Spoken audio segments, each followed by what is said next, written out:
Every day, as the sun sets on the little red dot that we call Singapore, and people are returning home for the day, John Lowe prepares to start his.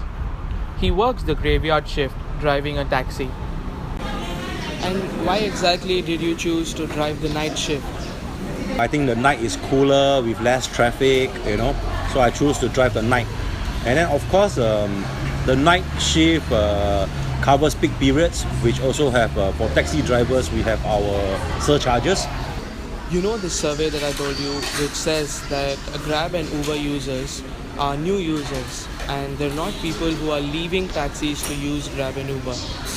What do you think about that? This part of the survey, I would say maybe they do not understand the industry that well. Like I said, last time in the past, after certain hours, taxi monopolize the market. If you don't have your own transport or company transport, you rely on the taxi to go back.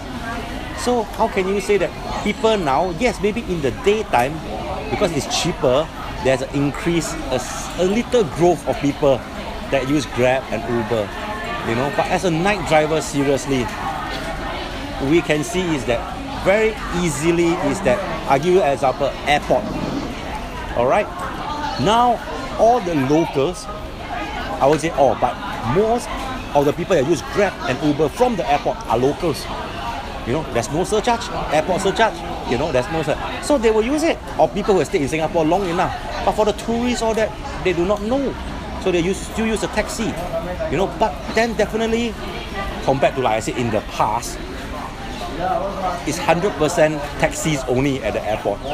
So before Uber and Grab started, having normal cars and normal drivers with cheap prices, what was it like? Did you get more customers or? Of course. How many more? Like on a scale, if you could put it on any kind of. For me personally, thank God right now because I have regular customer. If without regular customer, I can say my income is easily affected by 30%. Because of Grab and Uber coming in. I would say that. I mean, of course, some people say, the economy slow down and things like that. Could be playing part of it, but mainly it's due to competition, I would say, which is Grab and Uber. Right. Yeah. Right. There have been also like a few, not a lot, in Singapore, a few cases and around the world of Grab and Uber drivers specifically getting into crimes and harassing customers and stuff like that. So do you think that it's very likely that something like that would happen in Singapore? Or?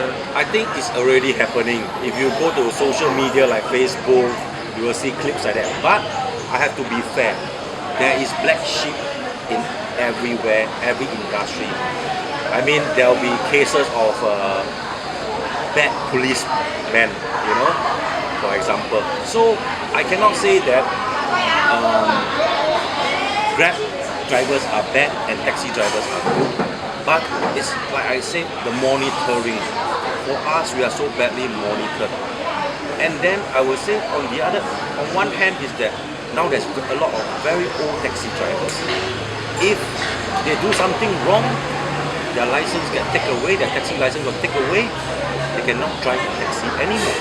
But for Grab, it's all these youngsters. In fact, the recent article has said it's a waste of our young talents. They are young, they can go for jobs and build up the career. But being a driver, what can you promote to? Senior driver? No, right?